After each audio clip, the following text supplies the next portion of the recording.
माननीय पोलीस अधीक्षक सो धुळे यांच्या आदेशान्वये व त्यांच्या मार्गदर्शनाखाली संपूर्ण धुळे जिल्ह्यामध्ये नाकाबंदीचे आयोजन करण्यात आलेले होते।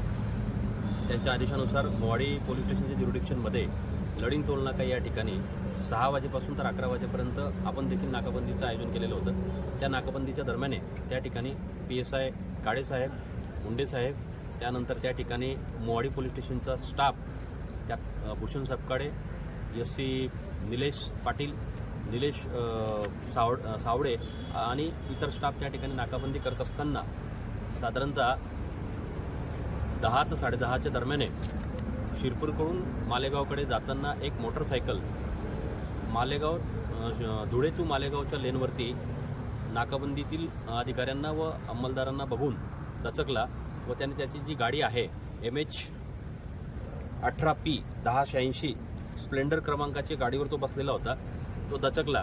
तो दचकलेला आहे हे बघून नाकाबंदीवर असलेले अधिकारी आणि अंमलदार सतर्क झाले व त्यांनी ताबडतोब त्याला थांबण्याचा इशारा केला, परंतु तो पडून जाण्याच्या तयारीत असताना त्याला बळाचा वापर करून सौम्य बळाचा वापर करून त्याला ताब्यात घेतला।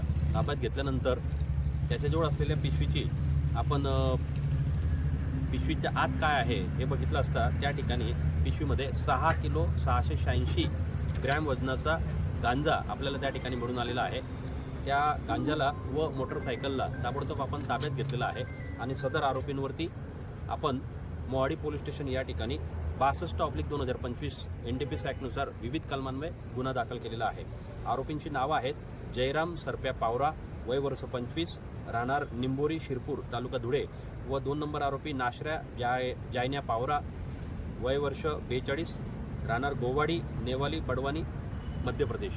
या दोन्ही आरोपींना तपासिक अधिकारी यांनी आज रोजी JMFC 3 कोर्टात हजर केला असता मान्य हुजूर कोर्टाने त्यांना 11 तारखेपर्यंत PCR मंजूर केलेला आहे। सदर PCR मध्ये आता काळेसाहेब व त्यांची टीम सदरचा गांजा त्यांनी कुठून आणलेला आहे, कोणाला विकायला जाणार होते या संदर्भात ते तपास करणार आहे। धन्यवाद।